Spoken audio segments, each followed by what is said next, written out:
Monsieur Brahim Amouche. Oui, merci Madame la Présidente. Je voudrais revenir un peu sur ce... D'abord, merci pour vos propos à la fois d'humanisme en responsabilité et en solidarité. Et par rapport à cette question d'humanisme, on célèbre un peu partout en France les 500 ans de la mort de Léonard de Vinci, donc qui a vécu dans cette période de la Renaissance.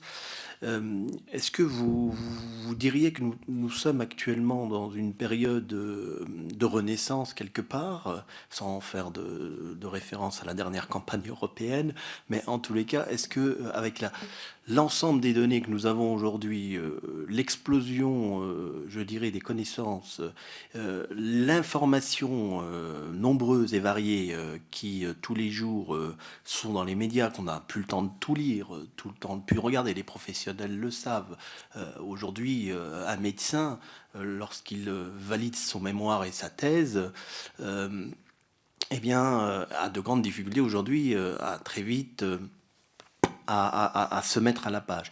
Donc cette intelligence artificielle dont vous avez soulevé les dangers, mais également toutes les possibilités, faut-il y mettre un peu plus de main humaine, c'est-à-dire d'esprit humain, puisque quelque part c'est une forme de prolonger cette capacité à humaniser les choses, ou est-ce que ces lois de bioéthique que nous révisons tous les 5 ans vont apparaître beaucoup plus très vite dépassées d'ailleurs, tout à l'heure nous recevions un responsable de culte qui disait que en réalité dès que ça sort d'ici c'est déjà périmé. Est-ce que nous sommes toujours derrière, pas devant, nous suivons? Est-ce que ces lois de bioéthique sont les filles de leur temps, donc quelque part en retard? Voilà, je voudrais avoir votre avis sur cet humanisme, peut-être à réinventer par rapport à ce qui se faisait il y a 500 ans. On voit bien l'évolution, mais l'espoir est là. Et comment vous voyez? Et puis il y a la question du consentement face à toute l'information.